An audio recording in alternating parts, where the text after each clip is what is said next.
It's a Friday morning and preparations are in full swing for the upcoming home game. Let's keep an optimistic mindset as we prepare for a big result tomorrow against Kilmarnock. This weekend might even offer us the chance to clinch the league title, so let's have a positive conversation. Recently, there have been some interesting developments in the world of football. Even though the home team didn't play, there have been intriguing narratives surrounding the team. I had the opportunity to watch a few Champions League games on Tuesday night, especially the match involving Arsenal. The game was decent, though I felt a bit disappointed with the Madrid side.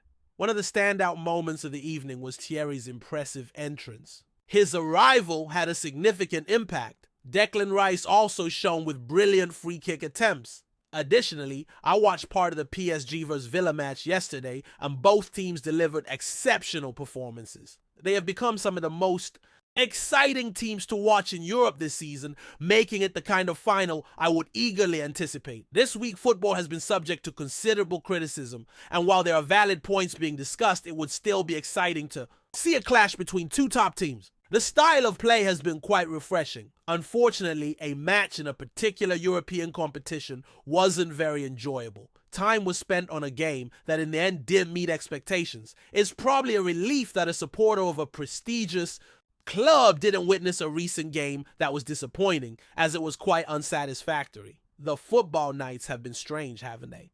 A specific team has been on a losing streak lately, repeatedly outplayed by other clubs, including a match that ended unfavorably. However, another team, despite having a numerical advantage for most of its game, also struggled to secure the win. We're living through an unusual period in the sport, and describing it as unusual might be the most generous interpretation considering the concerning implications if this trend continues.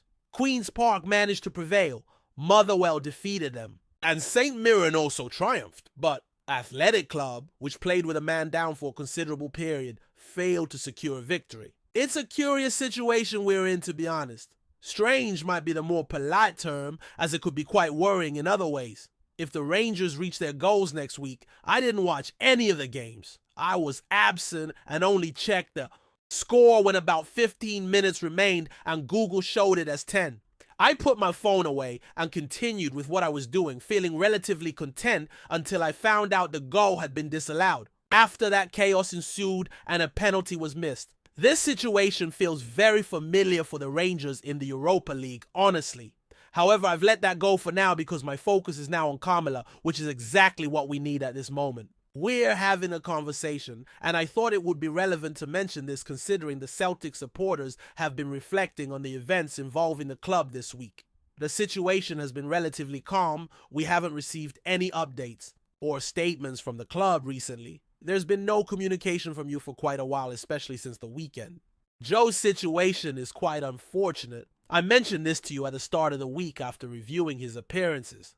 I believe it was mentioned on the channel maybe 3 times, and after each of those times, we ended up facing defeats against Hibs, Rangers, and now St. Johnstone. When you brought this to my attention, I confess that I considered the idea of putting myself under some kind of restriction. If we take superstition into account, I didn't realize how serious the situation was. Generally, I tend to have a positive outlook on Celtic. I usually see the glass half full. However, every time I've adopted this approach, I ended up regretting. Perhaps it's time for me to take a more critical and realistic stance. The year 2025 has been quite atypical for Celtic, hasn't it? I can hardly believe this season. I've mentioned this before, but there were moments in early 2024 when I left the games with my father, truly believing it was the most fun experience I had watching a Celtic game since the On era. I know this may sound exaggerated, but I refer to the Anos period, Brendan Rodgers era, and the Invincible time. Football was simply enchanting. I'm not saying there were better results or memorable matches or Champions League appearances, but I really felt entertained. This year, however, everything has radically changed. We leave the games, whether watching on TV or being there completely, disillusioned. If there was ever a moment we needed to react and fix things, not just to silence us, but also to reverse my presence here, it's now. How do you feel about all of this now? Look, I haven't been around here for some time, maybe more than a month, so it might not have been the worst time to get distracted by other things. I've been very busy with my personal life since I'm getting married in the summer, so I've been tied up with all the preparations. Strangely even so, I continue to follow all the games and watch the matches, but this season has been strange, a bit atypical. We're close to winning a treble, but it seems like there are still some issues to resolve, especially with the Scottish Cup. The league is also a bit tangled. We still have 6 games to adjust that. In past seasons, when the league was already decided, there was a tendency to play more relaxed. I don't think that will happen this time. I believe that game at Ibrox will have much more importance than it would have had in previous seasons, especially after the league title is already decided. This is the result of our performance in 2024, as you mentioned. Therefore, I feel there's still a lot of work to be done. It's important to highlight that the game at Ibrox will carry far more significance compared to past seasons, especially since it happens after winning the league. This is a direct result of the team's performance in 2024 and 2025. Therefore, there's still a considerable amount of work to be done. And although some may view this as a privileged position, I don't share that perspective. The performances we've seen in recent months haven't lived up to our expectations, nor what we believe the club can achieve. For various reasons, the coach expressed dissatisfaction with the current situation, especially in his comments over the weekend. Thus, I consider it essential that we respond assertively tomorrow. It could have been a memorable occasion. Part of the frustration comes from the fact that everything seems set up for a triumph that hadn't happened in 7 years at Celtic Park, which would have been an amazing day. However, we still have the chance to secure the league title this weekend. It could turn into a situation where the victory is secured without needing to play on Sunday. Personally, I'd prefer it to happen on the pitch. I recognize that opinions on the matter may vary, but I believe we have confidence in our ability to win the league, so it's not an alarming situation. I'd really prefer a match that allows us to clinch the title ourselves. We had this conversation recently, and I'm pretty relaxed about what's to come. However, you're right, if we had managed to beat St. Johnstone on Sunday, we'd all be feeling extremely positive about Saturday. Now Saturday feels a bit strange, as we know the league has been won, and I imagine that all of us would want to see a robust response. However, being on the brink of a title means that if we don't start the match with intensity on Saturday, there will be discontent in the stands, which will bring pressure to the team, with several players having to deal with this situation. Indeed, it's a peculiar position we find ourselves in. Let's remember the confrontation against Cayman before continuing this discussion. There were some mentions about Matthias Visgaard, with Brøndby's president Jan Beck Andersen stating that his club rejected offers in January for Garden. It's unclear whether these offers came from Celtic, but he mentioned there was never an amount that would make them reconsider their decision not to sell him. Before that conversation, Matthias Visgaard commented again about Brøndby's president, who reiterated that his club rejected offers in January for Garden without confirmation that they were from Celtic. He mentioned that there were no amounts that would make them change their decision not to sell him during this transfer window, as the offers were inadequate.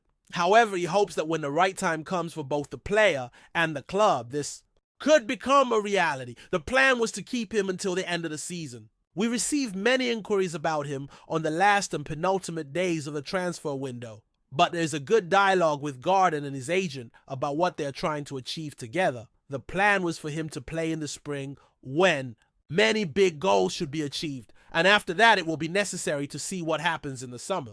Do you believe there will be a striker signing in the summer, considering Dane's performance? Last time we discussed this, I said no.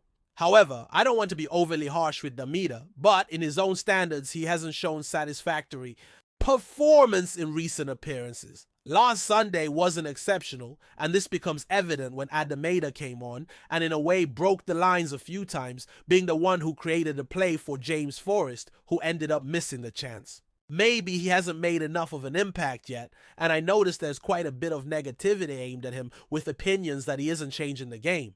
Comments were also made about him not doing enough, and I believe Dalmeida has been practically flawless since taking on this central role. Fishard is a name that's been discussed for a long time, and it's interesting to note the strategy Brøndby is taking in, mentioning a striker in their plans while Celtic let Kogo go in the middle of a Champions League campaign, which still feels strange. Personally, I don't consider this a priority, but since the club has apparently been pursuing this player for some time, it's clear there's interest. And returning to the point of putting other players under pressure for these positions, if they bring in this player, Adida could end up becoming the third striker. And it's hard to imagine he hasn't anticipated this possibility.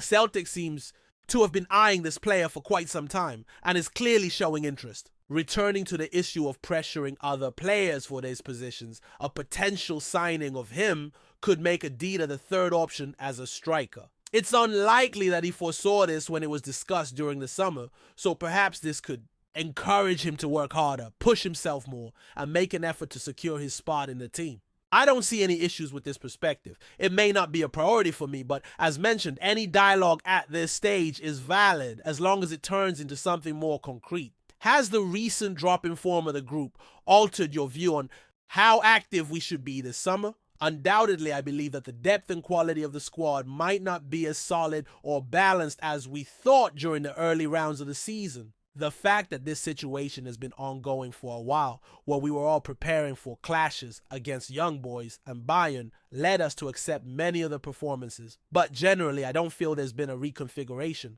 although some positions still need attention. For me, the balance in midfield doesn't seem adequate, and Nicholas Kuhn's dip in form is a constant concern. If Dane Ma is being used more as a center forward, it implies that the flanks need to be reevaluated. Therefore, I believe the center forward position should remain a priority, as Maida in about 2/3 of his more than 30 goals this season was achieved in the wider position. He remains quite effective on the flanks, and taking him out could weaken that alternative. It has been mentioned several times that although Dine is performing well, there's no reason not to consider new reinforcements. This idea has been discussed repeatedly, and in my view, we still need a striker because we can't fool ourselves into thinking he had the success we were hoping for. There was a time when Dane was in excellent form, and I see no reason not to continue looking for new players. This has been reiterated, and in my opinion, a striker is still necessary because we can't deceive ourselves. This hasn't been the successful season we all wanted. I sincerely believe in the team's potential and remain hopeful, but it's clear the season hasn't unfolded as we expected. With Clay's departure, many thought it would be his chance to shine as the main player. However, Daizun's current form, along with Adida's struggles, means that expectation hasn't materialized. There are several areas that still need our attention, especially with the upcoming knockout stages approaching. When considering the teams we could face, nothing is guaranteed, so it's crucial to finalize some deals. The sooner we make these connections, the better, as preparation is essential for the knockouts. It's surprising how circumstances can change quickly at the beginning of the season or even at the end of the summer transfer window. We were all confident about the squad, considering it one of the strongest we've ever had.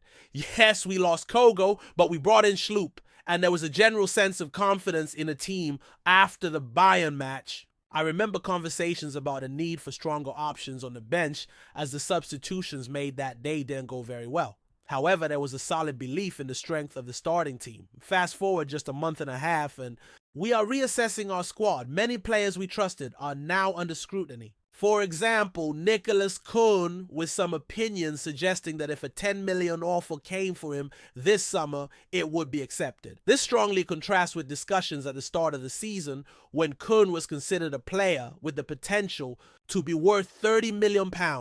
Engels, whom I initially thought performed well, now faces significant skepticism from fans, as do several others. I believe these players can get back to form, but it's evident that a refresh is needed at this time.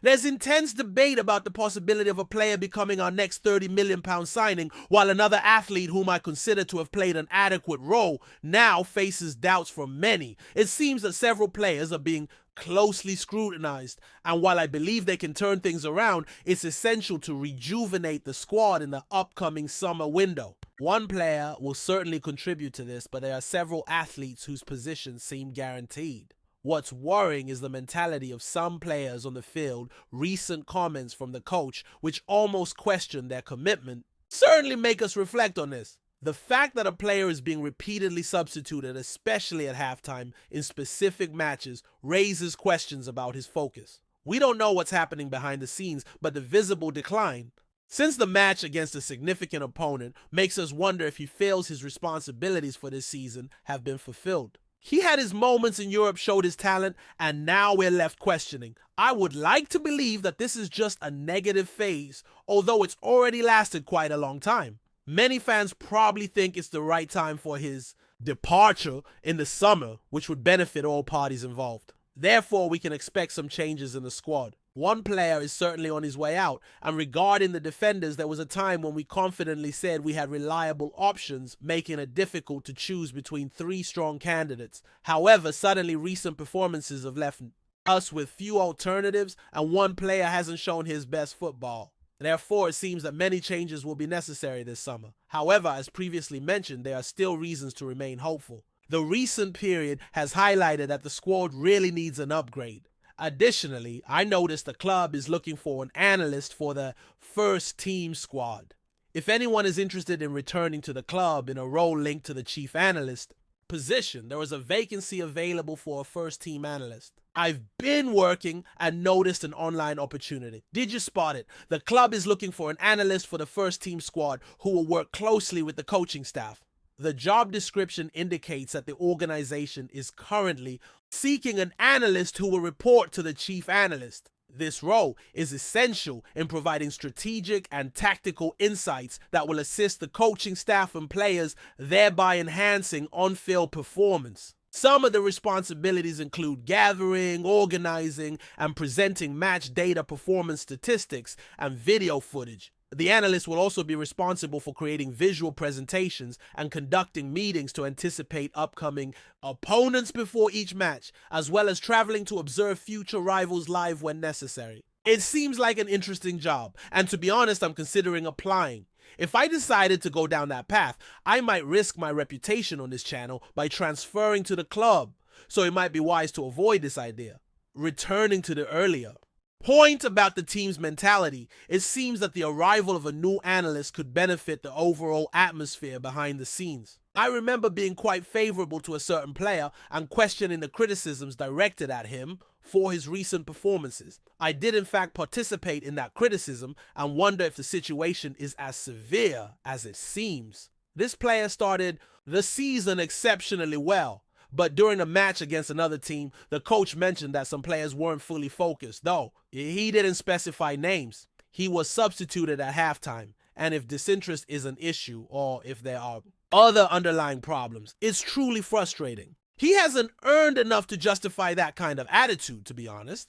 If we look at players who are having tough times, it's worth noting that these athletes have won several trophies. One of them has won 8 titles, another 6, while this player has only 2 since arriving last January. To be clear, when observing athletes who might be going through a dip in their performance, it's important to remember that these players have achieved notable success with one winning 8 trophies, another 6 and a third who joined the team at the start of last year securing 2. You can overlook this athlete's contributions, but the fact is that my analyses aren't entirely accurate, even though the central idea is evident. It's frustrating to see how things are unfolding, especially when considering the coach's comments after the match. Reflecting on the team's focus, I remember a situation where a coach, upon arriving at the club, gathered everyone to discuss their ambitions, showing remarkable leadership skills that have been effective from past times up to the present. He basically asked each player to define their goals for the next 3 years. It may sound simple, but the players truly committed as he was speaking directly to the group and making the conversation personal. In times when performance drops, that's exactly when competent management becomes crucial. It could be a matter of persevering and redefining goals with the objective of securing an important title and then building from that for next year. It's crucial that we finish the season positively. If we don't win that title, it would be a significant setback. Additionally, reflecting on how well we finished last season, that momentum certainly manifested at the start of this one. Before we proceed, subscribe to our channel and enable notifications to receive all exclusive news about Celtic FC. Don't miss any details about your favorite team.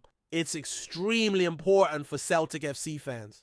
In a rumor that's taken the footballing world by storm, whispers out of Doha suggest that Qatar Airways is eyeing a sensational multi-billion-pound move to acquire one of Scotland's most historic clubs, Celtic FC. A short video now circulating widely on social media has fans speculating feverishly after hinting at talks between senior executives of the airline and unnamed Celtic board members. No official confirmation has surfaced yet, but the implications could be seismic for Scottish football. Qatar Airways, known for its global ambition and staggering financial muscle, has made no secret of its interest in expanding influence beyond aviation. With sponsorships of major sporting entities, including Paris Saint-Germain and the FIFA World Cup, the airline has strategically woven itself into the fabric of global sport. Now, with this alleged move into club ownership, the company could be preparing to make its boldest statement yet, and Celtic Park might be its new stage. Sources close to the matter, who remain anonymous, claim that initial discussions centered on infrastructure investment and global branding, but talks have since evolved into full acquisition territory. The proposed valuation? A jaw-dropping $1.8 billion. An unheard of figure in the Scottish game, and one that would instantly catapult Celtic into a new financial stratosphere. If true, the deal could mark the beginning of an era of unprecedented change for the Glasgow Giants. Reactions have ranged from cautious optimism to fervent excitement. Fans online are already imagining marquee signings, a renovated stadium, and the potential to truly challenge Europe's elite. Yet some longtime supporters are raising eyebrows over what such a corporate move might mean for the club's identity and heritage. Could a Middle Eastern conglomerate truly understand the spirit of Parkhead? Or would this simply be the price of competing on football's global stage? As the rumor mill spins faster, all eyes are on Celtic's leadership. Will they break the silence? Or let speculation continue to boil? One thing is certain, if Qatar Airways is indeed preparing a power play in paradise, the story is just beginning. Stay tuned. This could be the deal that rewrites Scottish football history. Hello, fan. Don't forget to like and subscribe to the channel, as it means a lot to Celtic FC. Also, share your opinion about the news in the comments below. See you in the next video.